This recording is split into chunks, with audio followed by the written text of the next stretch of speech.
Madam ಅದರಲ್ಲಿ ಏನಾದ್ರು ಒಂದು ಪವರ್ ಇದೆ ಅಂತ ನಾವೇನು? ಹೌದು, ಈಗ ನಿಮಗೆ ಇದು ಒಂದು ಸೀಡ್ನ ನೀವು ಭೂಮಿಗೆ ಹಾಕಿದರೆ ಇದು ಒಂದು ಮರ ಆಗೋ ತನಕಕ್ಕೆ ಬರುತ್ತೆ ಅಲ್ವಾ. ಅಂದರೆ ಒಂದು ಸೀಡು ಮರ ಆಗಿ ಬೆಳೆಯೋಷ್ಟು ಶಕ್ತಿ ಇದೆ ಅಂದರೆ ಆ ಶಕ್ತಿನ ನಾವು ಇಲ್ಲಿ ಇದರ ಸೀಡ್ಲಿಂಗ್ ಇದೆಯಲ್ಲ ಇದ್ರ ಮೂಲಕ ನಾವು ತಗೊಳ್ತೀವಿ. ಆ ಶಕ್ತಿನ ನಾವು ಬಳಸ್ಕೊಂಡು ನಮ್ಮಲ್ಲಿರೋಂತಹ ಪ್ರಾಬ್ಲಮ್ನ ನಾವು ಸಾಲ್ವ್ ಮಾಡ್ಕೊಳ್ತೀವಿ. ನಾವು ಮುಖ್ಯವಾಗಿ ಮೆಂತ್ಯೆ, ಆಮೇಲೆ ಮೂಂಗ್ ದಾಲ್, ಆಮೇಲೆ ಇದು ರಾಜ್ಮಾ ಸೀಡು, ಬಟಾಣಿ ಇವುಗಳನ್ನ ಬಳಸ್ಕೊಂಡು ನಾವು ಟ್ರೀಟ್ ಮಾಡ್ತಾ ಇರ್ತೀವಿ. ಮತ್ತೆ ಮೆಣಸನ್ನ ಕೂಡ ಹೌದೌದು. ನಮ್ಮಲ್ಲಿ ಶಕ್ತಿಯನ್ನ ಜಾಸ್ತಿ ಮಾಡೋಕಿದ್ರೆ ಅಂದ್ರೆ ಅಲ್ಲಿ ಶಕ್ತಿಯ ಕೊರತೆ ಆಗಿದ್ದು ನಾವು ಆ ಶಕ್ತಿಯನ್ನ ಜಾಸ್ತಿ ಮಾಡ್ಲಿಕ್ಕಿದ್ರೆ ಮೆಣಸನ್ನ ಬಳಸ್ತೀವಿ. ಶಕ್ತಿ ಹೆಚ್ಚಿರತ್ತೆ ಅಂತ ಇಟ್ಕೊಳ್ಳಿ, ಅಲ್ಲಿ ಫೋರ್ಸ್ ಜಾಸ್ತಿ ಇದೆ, ಬೇಕಾಗದೇ ಇರುವಂತಹ ಶಕ್ತಿ ಅಲ್ಲಿ ಇತ್ತು ಅಂದಾಗ ನಾವಲ್ಲಿ ಮೆಂತ್ಯನ ಬಳಸಿ ಆ ಶಕ್ತಿಯನ್ನ ಹಿಂದಕ್ಕೆ ತಗೊಳ್ತೀವಿ. ಆ ಥರ ಮಾಡ್ಕೊಳ್ಳಿ. ಅಂದರೆ ಅದೆಲ್ಲ ನೀವು ತೋರಿಸಿದ್ರಲ್ಲ ಅದೇ ಥರ ಟೇಪಲ್ಲಿ ಹಾಕ್ಬಿಟ್ಟು ಹೌದು.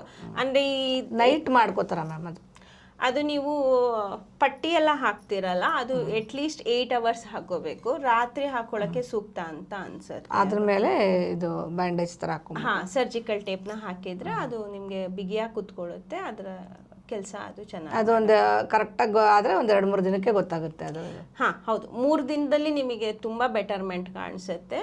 ಆಮೇಲೆ ನೀವು ಅದನ್ನು ಕಂಟಿನ್ಯೂ ಮಾಡಿದರೆ ನಾವು 3 weeks ಹೇಳ್ತೀವಿ. 3 weeks ಆದಮೇಲೆ ಸೀಡೆಲ್ಲ ಹಾಕೋದು ನಿಲ್ಲಿಸ್ಬೋದು, ಬಟ್ ಕಲರ್ನ ಕಂಟಿನ್ಯೂ ಮಾಡ್ತಾ ಇರಬೇಕಾಗತ್ತೆ. ಮ್ಯಾಮ್ ಇದು ಹೇಗೆ, ಇದೇನು ಹೇಳಿದ್ರಿ ಮ್ಯಾಮ್ ನೀವು? ಇದನ್ನ ಆರಿಕ್ಯುಲರ್ ಸೀಡ್ಸ್ ಅಂತ ಹೇಳ್ತೀವಿ. ಅಂದರೆ ಇದರಲ್ಲಿ ಮ್ಯಾಗ್ನೆಟ್ ಇರುತ್ತೆ. ನಮ್ಮ ದೇಹದಲ್ಲಿ ನಾವು ಒಟ್ಟು 72,000 ನಾಡಿಗಳು ಓಡಾಡತ್ತೆ ಅಂತ ಹೇಳ್ತೀವಿ. ನಮ್ಮ ಅಂಬಿಲಿಕಸ್ಸಿಂದ 72,000 ನಾಡಿಗಳು ಹೊರಟು ಇಡೀ ದೇಹನ ಸಂಚಾರ ಮಾಡ್ಕೊಂಡು ಮತ್ತೆ ನಮ್ಮ ಅಲ್ಲಿಗೆ ಎಂಬಲಿಕಸ್ಗೆ ಬಂದು ಸೇರುತ್ತೆ ಅಲ್ಲ. ಆ 72,000ದಲ್ಲಿ 40,000 ನಾಡಿಗಳು ಕೈಯಲ್ಲಿ ಇರುತ್ತೆ, ಇನ್ನು 20,000 ನಾಡಿಗಳು ಕಾಲಲ್ಲಿ ಅಂಗಾಲಲ್ಲಿರುತ್ತೆ.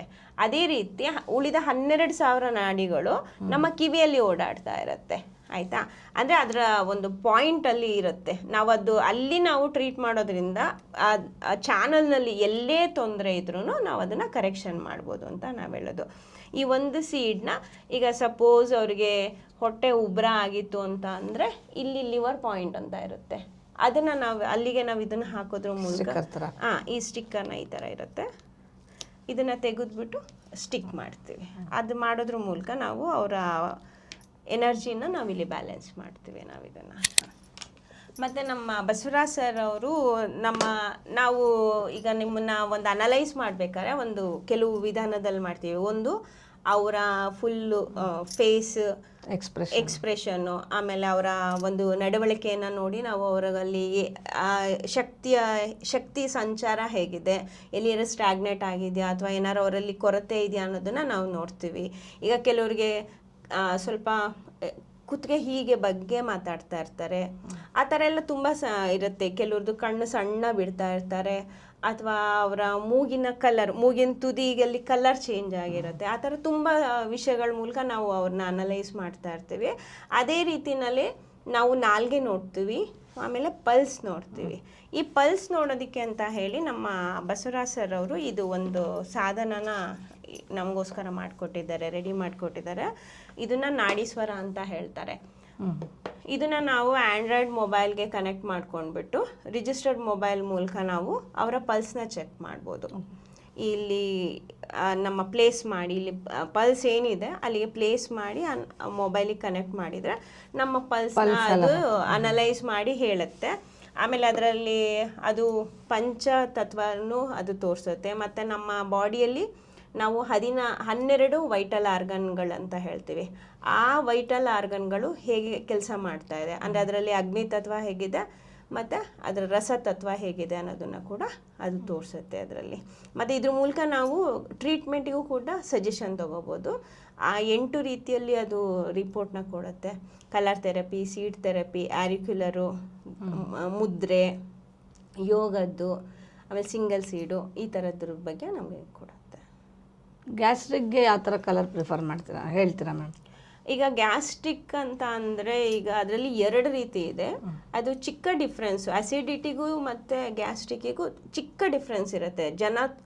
ತುಂಬ ಜನ ಅದರಲ್ಲಿ ಕನ್ಫ್ಯೂಸ್ ಮಾಡ್ಕೊಳ್ತಾರೆ, ಆಯಿತಾ.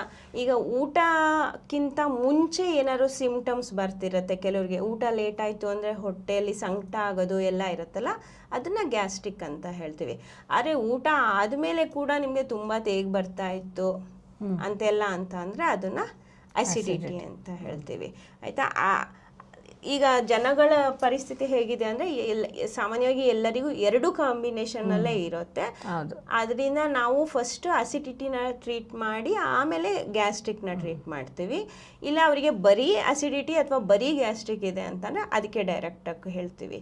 ಈಗ ಫಾರ್ ಎಕ್ಸಾಂಪಲು, ಈಗ ನಿಮಗೆ ಊಟ ಆದಮೇಲೂ ಕೂಡ ಒಂಥರ ಕಂಫರ್ಟ್ ಇರೋದಿಲ್ಲ ಅಥವಾ ಅರ್ಗಾಟ ಕಡಿಮೆ ಇದೆ ಅಂತ ಅಂದರೆ ಇದನ್ನ ಸ್ಟಮಕ್ ರಿಫ್ಲೆಕ್ಸ್ ಅಂತ ಹೇಳ್ತೀವಿ, ಆಯಿತಾ. ಈ ಸ್ಟಮಕ್ ರಿಫ್ಲೆಕ್ಸಿಗೆ ಈ ಥರ ಸ್ಕೈ ಬ್ಲೂನಲ್ಲಿ ಕಲರ್ ಹಾಕ್ತೀವಿ, ಆಯಿತಾ. ಆಮೇಲೆ ಈ ಕೈಯಲ್ಲೂ ಇದು ನಮ್ಮ ದೇಹದಲ್ಲಿ 2 ಕಡೆ ಇರೋಂತಹ ರಿಫ್ಲೆಕ್ಸ್ಗಳು. ಸೊ ಇಲ್ಲಿ ನಾವು ಸ್ಕೈ ಬ್ಲೂನಲ್ಲಿ 3 ಅಂತ ಬರಿತೀವಿ, ಇಲ್ಲಿ ಸ್ಕೈ ಬ್ಲೂನಲ್ಲಿ ಬೊಟ್ಟಿಡ್ತೀವಿ. ಇದ್ರ ಮೂಲಕ ನಿಮಗೆ ಅಸಿಡಿಟಿನ ಕಡಿಮೆ ಮಾಡ್ಕೋಬೋದು. ಮತ್ತು ಈಗ ಕೆಲವರಿಗೆ ತುಂಬ ಸುಸ್ತಂತ ಹೇಳ್ತಾ ಇರ್ತಾರೆ, ಒಂಥರ ಏನೋ ಸಂಕಟ ಆಯಾಸ ಅಂತ ಹೇಳ್ತಾ ಇರ್ತೀವಿ. ಆವಾಗ ನಾವು ಇಲ್ಲಿ ಸ್ಕೈ ಬ್ಲೂನಲ್ಲಿ ಡಾಟ್, ಇಲ್ಲಿ ಒಂದು ಡಾಟ್ ಇಟ್ಟರೆ ಅವ್ರಿಗೆ ಎಡಗೈ ಕಿರುಬೆರಳಿನ ಉಗುರಿನ ಕೆಳಗಡೆ ಈ ಥರ ಸ್ಕೈ ಬ್ಲೂನಲ್ಲಿ ಡಾಟ್ ಇಟ್ಟರೆ ನಿಮಗೆ ಒಂಥರ ಆಯಾಸ ಎಲ್ಲ ಇರುತ್ತೆ ಅಲ್ಲ, ಅದು ಹೋಗುತ್ತೆ. ಮತ್ತು ಕೆಲವ್ರಿಗೆ ಸ್ವಲ್ಪ ನಡೆದ್ರೆ ಮೆಟ್ಲು ಹತ್ತಿದ್ರೆ ಸ್ವಲ್ಪ ಒಂಥರ ಏದುಸಿರು ಬಂದಂಗೆ ಆಗ್ತಾ ಇರುತ್ತೆ. ಅವರಿಗೆ ನಾವು ಇದೇ ಎಡಗೈಯ ಕಿರುಬೆರಳಿನ ಕೆಳಗಡೆ ಜಾಯಿಂಟ್ಗೆ ಡಾರ್ಕ್ ಬ್ಲೂ ಹಾಕಿದರೆ ಅವ್ರಿಗೆ ಆ ಥರ ಏದುಸಿರು ಬರೋದು ಎಲ್ಲ ಕಡಿಮೆ ಆಗುತ್ತೆ. ಅವರು ಬೇಕು ಅಂತಂದ್ರೆ ಈಗ ನಾನು ಮೆಟ್ಲು ಹತ್ತಬೇಕು ಅಥವಾ ತುಂಬ ಈಗ ಬಸ್ ಸ್ಟ್ಯಾಂಡಲ್ಲಿ ರೈಲ್ವೆ ಸ್ಟೇಷನಲ್ಲಿ ತುಂಬ ನಡಿಬೇಕಲ್ವಾ, ಹಂಗಿದ್ದಾಗ ಬೇಕಿದ್ರೆ ಅವ್ರು ಇಲ್ಲಿಗೆ ಡಾರ್ಕ್ ಬ್ಲೂನಲ್ಲಿ ಒಂದು ಸರ್ಕಲ್ ಹಾಕೊಂಡ್ಬಿಟ್ಟೆ ಹೋಗ್ಬಿಟ್ರೆ ಅವ್ರಿಗೆ ಆ ಥರ ಆಯಾಸ ಆಗೋದಿಲ್ಲ. ಅದ್ರ ಜೊತೆನಲ್ಲಿ ನಾವಿಲ್ಲಿ ಡಾರ್ಕ್ ಬ್ಲೂನಲ್ಲಿ 2 ಅಂತ ಕೂಡ ಬರ್ಕೋಬೋದು. ಆವಾಗ ಕೂಡ ನಮಗೆ ಓಡಾಟ ಆಗಲಿಕ್ಕೆ, ಅಂದರೆ ಈ ಡಾರ್ಕ್ ಬ್ಲೂ ಏನಂದರೆ ವಾಯು ತತ್ವನ ರೆಪ್ರೆಸೆಂಟ್ ಮಾಡುತ್ತೆ. ಅದರಿಂದ ನಮ್ಮಲ್ಲಿ ಚಲನೆನ ಚೆನ್ನಾಗಿ ಇನ್ಕ್ರೀಸ್ ಮಾಡುತ್ತೆ. ಈಗ ನಮಗೆ ನಡೆಯೋಕ್ಕಾಗ್ತಿರಲ್ಲ ಅಲ್ಲ, ಆವಾಗ ಅಲ್ಲಿ ಚಲನೆನ ಕೊಡುತ್ತೆ ನಮ್ಮ ದೇಹಕ್ಕೆ 2ಕ್ಕೂ ಚಲನೆ ಕೊಡೋದ್ರ ಮೂಲಕ ಮಾಡ್ಬೋದು. ಹಾಗೆಯೇ ಭೂತತ್ವದ ಬಗ್ಗೆ ಹೇಳೋಕ್ಕೆ ಬಂದರೆ, ನಾವು ಮಕ್ಕಳಿಗೆ ಮೆಮೊರಿ ಕಡಿಮೆ ಅಂದರೆ ಮೆಮೊರಿ ಹೆಚ್ಚು ಮಾಡಬೇಕು ಅಂತ ಅಂದಾಗ ಅದು ಉಳ್ಕೋಬೇಕು ಅಂತಂದರೆ ಭೂತತ್ವ ಕ್ರಿಯೇಟ್ ಮಾಡಬೇಕಲ್ವಾ. ಆವಾಗ ನಾವು ಬಲಗೈ ಉಂಗುರದ ಬೆರಳು ಉಗುರಿನ ಕೆಳಗಡೆ ನಾವು ಯೆಲ್ಲೋ ಕಲರ್ ಡಾಟ್ ಇಟ್ಟರೆ ನಮ್ಮ ಮೆಮೊರಿ ಎಲ್ರಿಗೂ ಆಗುತ್ತೆ. ಇಲ್ಲಿ ಯೆಲ್ಲೋ ಕಲರ್ ಮಾಡಬೇಕು, ಯೆಲ್ಲೋ ಕಲರ್ ಮಾಡಿದರೆ ಮೆಮೊರಿ ಚೆನ್ನಾಗಿ ಉಳ್ಕೊಳ್ಳುತ್ತೆ. ಶೀತ ನೆಗಡಿ ಆದರೆ ಏನು ಮಾಡಿ ಯಾವ ಕಲರ್ ಹಾಕ್ತೀವಿ? ಶೀತ ನೆಗಡಿ ಆದರೆ ಅದೇ ನಮ್ಮದು ಆಗಲೇ ನಾನು ಮಂಡಿ ನೋವಿಗೆ ಹೇಳಿದೆ ನೋಡಿ, 3 ಕಲರು, ಈ 3 ಕಲರ್ನ ಇಲ್ಲಿ ಇದನ್ನ ನಾವು ಲಂಗ್ ರಿಫ್ಲೆಕ್ಸ್ ಅಂತ ಹೇಳ್ತೀವಿ. ಈಗ ನಿಮಗೆ ಶೀತ ಆದಾಗ ನೀವು ಅಕಸ್ಮಾತ್ ಇಲ್ಲಿ ಪ್ರೆಸ್ ಮಾಡಿ ನೋಡಿದರೆ ತುಂಬ ಪೇನ್ ಇರುತ್ತೆ, ಆಯಿತಾ. ಆವಾಗ ಅಲ್ಲಿ ನಾವು ಬರೀರಿ ಆವಾಗ ನಾವಿಲ್ಲಿ ಒಂದು ಬ್ಲ್ಯಾಕ್ ಡಾಟ್ ಇಟ್ಟು ಅದ್ರ ಸುತ್ತ ಸ್ಕೈ ಬ್ಲೂ, ಅದ್ರ ಸುತ್ತ ರೆಡ್, ಈ ಥರ 3 ಸರ್ಕಲ್ ಹಾಕಿದರೆ ನಿಮಗೆ ಶೀತ ಕೆಮ್ಮು ಕಡಿಮೆ ಆಗತ್ತೆ. ತುಂಬ ಅಂದರೆ ಸೋರ್ತಾ ಇತ್ತು, ಮೂಗು ಸೋರ್ತಾ ಇತ್ತು ಅಂದರೆ ಆವಾಗ ಇಲ್ಲಿ ಇದು ಯೆಲ್ಲೋ ಕಲರಲ್ಲಿ ಇದು ನೋಸ್ ರಿಫ್ಲೆಕ್ಸ್ ಅಂತೀವಿ, ಇಲ್ಲಿಗೆ ಯೆಲ್ಲೋ ಕಲರಲ್ಲಿ ಮಾಡಬೇಕು. ಆಮೇಲೆ ಇಲ್ಲಿ ಬ್ಲ್ಯಾಕ್ ಕಲರಲ್ಲಿ ಮಾಡಬೇಕು. ಮತ್ತು ಕೆಲವು ಮಕ್ಕಳೆಲ್ಲ ತುಂಬ ಊಟ ಆಗಿದ ತಕ್ಷಣ ಟಾಯ್ಲೆಟ್ ರೂಮ್ಗೆ ಹುಡ್ಕೊಂಡು ಓಡೋಗ್ತಾ ಇರ್ತಾರೆ. ಅಂದರೆ ಅವ್ರಿಗೆ ದೇಹದಲ್ಲಿ ಅರಗಿಸ್ಕೊಳ್ಳೋ ಶಕ್ತಿ ಇರಲ್ಲ, ಅಂದರೆ ಅವರ ಸ್ಟಮಕ್ ವೀಕ್ ಆಗಿರುತ್ತೆ. ಆ ಸ್ಟಮಕ್ಕಿಗೆ ನಾವು ಶಕ್ತಿನ ತುಂಬೋದಕ್ಕೆ ಅದೇ ಸ್ಟಮಕ್ ರಿಫ್ಲೆಕ್ಸಿಗೆ ಯೆಲ್ಲೋ ಹಾಕಬೇಕು.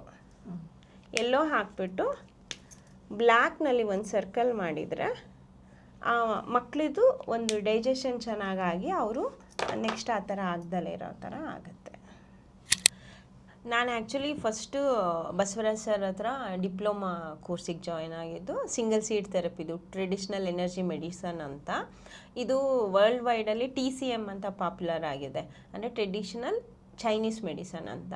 ಅವರು ಅದಕ್ಕೆ ಒಂದು ಸಿಂಗಲ್ ಸೀಡ್ ಥೆರಪಿ ಅನ್ನೋದನ್ನ ಒಂದು ಎಕ್ಸ್ಟ್ರಾ ಆ್ಯಡ್ ಮಾಡಿಬಿಟ್ಟು ಟ್ರೆಡಿಷ್ನಲ್ ಎನರ್ಜಿ ಮೆಡಿಸನ್ ಅಂತ ಮಾಡಿಬಿಟ್ಟು ಆ ಕೋರ್ಸ್ನ ನಮಗೆಲ್ಲರೂ ಹೇಳ್ಕೊಟ್ಟಿದ್ದಾರೆ. ಅದ್ರ ಜೊತೆಯಲ್ಲಿ ಬಣ್ಣ ಚಿಕಿತ್ಸೆ, ಕಲರ್ ನ್ಯೂಮರಾಲಜಿ ಹಾಗೂ ಆ್ಯರಿಕ್ಯುಲರ್ ಚಿಕಿತ್ಸೆ, ಪಲ್ಸು, ಆಮೇಲೆ ಟಂಗ್ ಅನಾಲಿಸಿಸು, ಈ ಥರದ್ದೆಲ್ಲ ಕೋರ್ಸ್ಗಳನ್ನ ನಮಗೆ ಹೇಳ್ಕೊಟ್ಟಿದ್ದಾರೆ. ಇವ್ರ ಜೊತೆನಲ್ಲಿ ಇದನ್ನು ಮಾಡಿದ ಮೇಲೆ ನಾನೀಗ ಅಕ್ಯುಪಂಚರ್ನಲ್ಲಿ MD ಕೂಡ ಮಾಡ್ತಾ ಇದ್ದೀನಿ. ಮಲ್ಲೇಶ್ವರಮಲ್ಲಿ ಲತಾ ಮುರಳಿ ಅವ್ರದ್ದು ಒಂದು ಪ್ರೊಫೆಷ್ನಲ್ ಕ್ಯೂರೇಟಿವ್ ಅಂತ ಒಂದು ಇನ್ಸ್ಟಿಟ್ಯೂಷನ್ ಇದೆ, ಅಲ್ಲಿ ನಾನು MD ಕೂಡ ಮಾಡ್ತಾ ಇದ್ದೀನಿ. ಅಂದರೆ ಆಕ್ಯುಪಂಚರಲ್ಲಿ ನೀವು ಏನು ಕಲ್ತಿದ್ದೀರಾ ಮ್ಯಾಮ್, ಕೋರ್ಸ್ ಕಲಿತು? ಹಾಂ, ಅಂದರೆ ಅಡ್ವಾನ್ಸ್ ಡಿಪ್ಲೊಮಾ ಆಗಿದೆ. ಅದ್ರ ಜೊತೆಯಲ್ಲಿ ಈಗ MD ಮಾಡಬೇಕು ಅಂತ ಹೇಳಿ, ಯಾಕೆಂದರೆ ಈ ಲೈನ್ನಲ್ಲಿ ನಾವು ಯಾವುದೇ ರೀತಿಯಲ್ಲಿಯೂ ಒಂದು ಮೋಸ ಇಲ್ದಲೆ ನಾವು ಒಂದು ಒಳ್ಳೆಯ ಕೆಲಸನೇ ಮಾಡ್ಬೋದು. ಏಕೆಂದರೆ ಮಾಡ್ತಾ ಇರೋದ್ರಲ್ಲಿ ಒಂದೇ ರಿಸಲ್ಟ್ ಸಿಕ್ಕತ್ತೆ, ಯಾರಿಗೂ ಏನು ತೊಂದರೆ ಅಂತೂ ಮಾಡೋದಂತಹ ಏನು ಅವಕಾಶ ಇಲ್ಲ. ಆದ್ದರಿಂದ ಇದರಲ್ಲಿ ನಾನು ಮುಂದುವರಿಬೇಕು ಅಂತ ಹೇಳಿಬಿಟ್ಟು MD ಕೂಡ ಜಾಯಿನ್ ಆಗಿದ್ದೀನಿ. ಮತ್ತು ಈ ಕೋರ್ಸ್ಗಳೆಲ್ಲ ತುಂಬ ಕಾಸ್ಟ್ಲಿನೂ ಇಲ್ಲ, ಮತ್ತು ನೀವೇನು ಅದಕ್ಕೆ ಬ್ಯಾಕ್ಗ್ರೌಂಡಲ್ಲಿ ಸೈನ್ಸ್ ಓದಬೇಕು ಆ ಥರ ಏನು ಯಾವುದು ಮಸ್ಟ್ ಅಂತ ಇಲ್ಲ. ಏನು ಓದೋಕ್ಕೆ ಬರಬೇಕು, ಹೇಳಿದ್ದು ಅರ್ಥ ಮಾಡ್ಕೊಳ್ಳೋಷ್ಟಿದ್ದು, ಮತ್ತು ಇದ್ರ ಬಗ್ಗೆ ನಮಗೆ ತುಂಬ ಉತ್ಸಾಹ ಮತ್ತು ಆಸಕ್ತಿ ಇದೆ ಅಂತಂದರೆ ಯಾರು ಬೇಕಿರೋ ಕಲಿಬೋದು. ಪ್ರತಿ ವರ್ಷ ನಮ್ಮ ಬಸವರಾಜ್ ಸರ್ ಅವರು ವರ್ಷಕ್ಕೊಮ್ಮೆ ನಡೆಯೋದು ಇದು ಕೋರ್ಸು, ನಡೀತಾನೆ ಇರುತ್ತೆ. ಯಾರು ಬೇಕಿರೋ ಇದಕ್ಕೆ ಜಾಯಿನ್ ಆಗಿ ನಮ್ಮ ಆರೋಗ್ಯ ಕೋರ್ಸ ನಮಗೆ 1 ವರ್ಷನೂ ಬೇಕಾಗಲ್ಲ, ಬಟ್ 1 ವರ್ಷದೊಳಗಡೆ ಮುಗಿಯುತ್ತೆ ಅದು. ಸೊ ನಮ್ಮ ಮನೆಯವರ ಆರೋಗ್ಯ, ನಮ್ಮ ಆರೋಗ್ಯನ ನಾವು ನೋಡ್ಕೊಳ್ಬಹುದು. ಅದಕ್ಕೋಸ್ಕರ ಇವರು ಮನೆಯಲ್ಲೂ ಆರೋಗ್ಯ ಅನ್ನೋ ಕಾನ್ಸೆಪ್ಟ್ ಇಟ್ಕೊಂಡ್ಬಿಟ್ಟು ಮಾಡ್ತಾ ಇರೋದು ಸರ್ ಅವರು. ಅಲ್ಲೇ ಬೆಂಗಳೂರಿಗೆ ಹೋಗಿ ಕಲಿಬೇಕೋ ಇಲ್ಲ ಮನೆಯಲ್ಲೂ ಕಲಿಬೇಕು? ಝೂಮ್ನಲ್ಲಿ ಮಾಡ್ತಾರೆ, ವಾರಕ್ಕೆ 3 ದಿನ ಅಂತ ಮಾಡ್ತಾರೆ. 9 ಮಂತ್ಸ್ ಒಳಗಡೆ ಮುಗಿಯುತ್ತೆ, ಇದು ಕೋರ್ಸ್ ಮುಗಿಯುತ್ತೆ. ಏನು ಮೇಡಮ್ ಅವ್ರದ್ದು ಅಕಾಡೆಮಿ ಹೆಸರು? ಬಸವ ಅಕ್ಯೂ ಅಕಾಡೆಮಿ ಅಂತ, ಡಾಕ್ಟರ್ ಬಸವರಾಜ್ ಕೆ ಅಂತ ಅವ್ರ ಹೆಸರು. ಅವ್ರು ಮಾಡ್ತಾ ಇರೋದು ಬನಶಂಕರಿಯಲ್ಲಿದೆ. ನಾವು ಆರೋಗ್ಯ ಅಂತ ಅಂದ್ಬಿಟ್ಟು ಈಗ ಕಾರ್ಪೊರೇಟ್ ಸಂಸ್ಕೃತಿಯಲ್ಲಿ ಮುಳುಗಿ ಹೋಗಿರೋಂಥ ವ್ಯವಸ್ಥೆಗೆ ಯಾವಾಗಲೂ ಹೋಗ್ತಾ ಇದ್ದೀವಿ. ಅದರಿಂದ ತುಂಬ ತೊಂದರೆ ಆದಾಗ ನಮಗೆ ಈ ಪರ್ಯಾಯ ಚಿಕಿತ್ಸಾ ವಿಧಾನ ಅನ್ನೋದು ಅವಶ್ಯಕತೆ ಅನ್ನೋದು ಗೊತ್ತಾಗುತ್ತೆ. ಇದರಲ್ಲಿ ನಿಮಗೆ ಒಂದು ರಿಸಲ್ಟ್ ಗ್ಯಾರಂಟಿ ಇರುತ್ತೆ, ಮತ್ತು ಯಾವುದು ಎಕ್ಸ್ಟ್ರಾ ಎಫೆಕ್ಟು ಸೈಡ್ ಎಫೆಕ್ಟು ಇರೋದಿಲ್ಲ, ಆಯಿತಾ. ಮತ್ತು ಇಲ್ಲಿ ಯಾರು ನಿಮ್ಮ ಒಂದು, ಯಾಕೆಂದರೆ ಎಲ್ಲರೂ ಡಿಫ್ರೆಂಟು, ಒಬ್ಬ ವ್ಯಕ್ತಿಗೆ ಸೂಟ್ ಆಗಿದೆ ಇನ್ನೊಬ್ಬ ವ್ಯಕ್ತಿಗೆ ಸೂಟ್ ಆಗಬೇಕು ಅಂತ ಇಲ್ಲ. ಈಗ ನಾವು ಒಂದು ಟೆಸ್ಟ್ ಮಾಡಿಸ್ತೀವಿ, ಅಲ್ಲಿ ಪ್ಯಾರಾಮೀಟರ್ಸ್ ಕೊಡ್ತಾರಲ್ಲ, ಅದು ಕೂಡ 120 to 180 ಆ ಥರ ಕೊಟ್ಟಿರ್ತಾರೆ. ಅಂದರೆ ಇಷ್ಟು ಡಿಫ್ರೆಂಟ್ ಆಗಿರ್ತಾರೆ ವ್ಯಕ್ತಿಗಳು ಅಂತ. ಸೊ ನಾವು ಚಿಕಿತ್ಸೆ ವಿಧಾನಕ್ಕೆ ಹೋದಾಗ ನಾವು ಅದನ್ನು ನೋಡೋದೇ ಇಲ್ಲ. ಯಾರಿಗೇ ಹೋದರೂ ಅದೇ ಡೋಲು 650 ಕೊಡ್ತೀವಿ, ಅದೇ ಪ್ಯಾಂಟಸಿಡ್ 40 ಕೊಡ್ತೀವಿ. ಯಾಕೆಂದರೆ ಮನುಷ್ಯ ಬೇರೆ ಆದಾಗ ಅದನ್ನು ಯಾಕೆ ಬೇರೆ ಆಗ್ತಿಲ್ಲ ಅಂತ ಒಂದು ಕ್ವಶನ್ ಬರುತ್ತೆ ಅಲ್ವಾ. ಈ ಥರ ಎಲ್ಲ ಕ್ವಶನ್ಗಳು ನಮ್ಮ ಮನಸ್ಸಿನಲ್ಲಿದ್ದಾಗ ನಮಗೆ ಪರ್ಯಾಯ ಚಿಕಿತ್ಸೆ ಬೇಕೇ ಬೇಕು ಅಂತ ಅಂದ್ಕೊಂಡು ನಾವು ಈ ದಾರಿಯನ್ನು ಹುಡುಕೋದ್ರಲ್ಲಿ ಅರ್ಥ ಇದೆ. ನಾವು ಇದನ್ನು ಬಳಸೋದ್ರಿಂದ ನಮಗೇ ಅನುಕೂಲ ಕೂಡ ಇದೆ. ಮತ್ತು ನಾವು ಈ ಲಾಂಗ್ ಟರ್ಮು ಶಾರ್ಟ್ ಟರ್ಮ್ ಅಂತ ಹೋದಾಗ ನಮಗೆ ಒಳ್ಳೆಯದಾಗೋದು ಅಷ್ಟೇ ಮುಖ್ಯ ಅಲ್ಲ, ಇವತ್ತು ರಿಸಲ್ಟ್ ಸಿಕ್ಕೋದು ಅಷ್ಟೇ ಮುಖ್ಯ ಅಲ್ಲ, ಆ ರಿಸಲ್ಟು ಎಷ್ಟು ಪರ್ಸಿಸ್ಟೆಂಟಾಗಿ ಇರುತ್ತೆ ನಮ್ಮ ಹತ್ರ ಅದನ್ನು ಕೂಡ ನಾವು ನೋಡಬೇಕಾಗತ್ತೆ. ಇವಾಗ ಮಾತ್ರೆ ತೊಗೊಂಡಿದ ತಕ್ಷಣ ವಾಸಿ ಆಯಿತು, ಅಥವಾ ಏನೋ ಒಂದು ಕಲರ್ ಹಾಕ್ಕೊಂಡಿದ್ದ ತಕ್ಷಣ ವಾಸಿ ಆಯಿತು ಅಂತಂದರೆ ನಾವು ಅಷ್ಟಕ್ಕೆ ನಿಲ್ಲಬಾರ್ದು. ಅದನ್ನು ಉಳಿಸ್ಕೊಳ್ಳೋದಕ್ಕೆ ನಮ್ಮ ಲೈಫ್ ಸ್ಟೈಲ್ನಲ್ಲಿ ಕೂಡ ನಾವು ಮಾಡಿಫಿಕೇಷನ್ ಮಾಡಿಕೊಂಡು ಅದನ್ನು ನಾವು ಉಳಿಸ್ಕೊಳ್ಳೋದು ನಮ್ಮ ಕೈಯಲ್ಲಿ. ಅಂದರೆ ನೀವು ಫುಡ್ದೇನು ಹೇಳ್ತೀರಾ ಮ್ಯಾಮ್, ರೆಸ್ಟ್ರಿಕ್ಷನ್ಸ್ ಏನಾರು ಹೇಳ್ತೀರಾ ಇತ್ತು? ಕಲರ್ಸ್ ಥೆರಪಿ ಅವ್ರು ಯೂಸ್ ಅಂದರೆ ಮಾಡ್ತಿರುವಾಗ ಅವ್ರು ನಾರ್ಮಲ್ ಫುಡ್ಡೇ ತೊಗೋಬೋದಾ, ಇಲ್ಲ ಈ ಥರದ್ದೇ ಫುಡ್ ತೊಗೋಬೇಕು ಅಂತ ಏನಾರು ಹೇಳ್ತೀರಾ?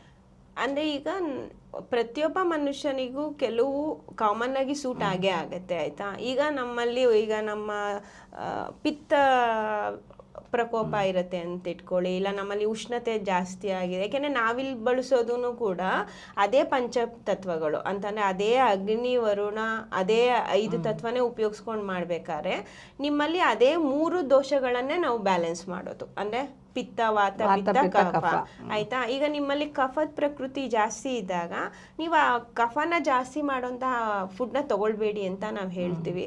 ಬಟ್ ಆದರೆ ಯಾವುದು ತಗೊಳ್ಬೇಡಿ ಅನ್ನೋದು ಕೂಡ ನಾವು ಇಲ್ಲಿ ಸ್ಪೆಸಿಫಿಕ್ ಆಗಿ ಹೇಳಿ ಕಳಿಸ್ತೀವಿ. ಈಗ ಅವ್ರ ಕಾಯಿಲೆಗೆ ಅನುಗುಣವಾಗಿ ಹೇಳ್ತೀವಿ.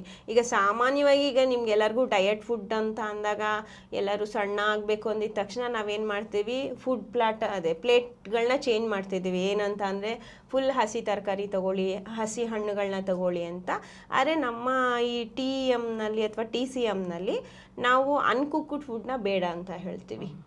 ಅನ್ಕುಕ್ಡ್ ಫುಡ್ ಅಂತ ಅಂದರೆ ಏನಂದ್ರೆ, ಈಗ ನಮ್ಮ ದೇಹದಲ್ಲಿ ಜೀರ್ಣಕ್ರಿಯೆ ಹೇಗೆ ನಡೆಯುತ್ತೆ ಅಂತ ಅಂದರೆ ಅದಕ್ಕೆ ಒಂದು ಇಷ್ಟು ಶಕ್ತಿ ಬೇಕಿರುತ್ತೆ, ಒಂದು ಶಾಖ ಅನ್ನೋದಿರುತ್ತೆ. ಅದನ್ನು ನಮ್ಮ ದೇಹ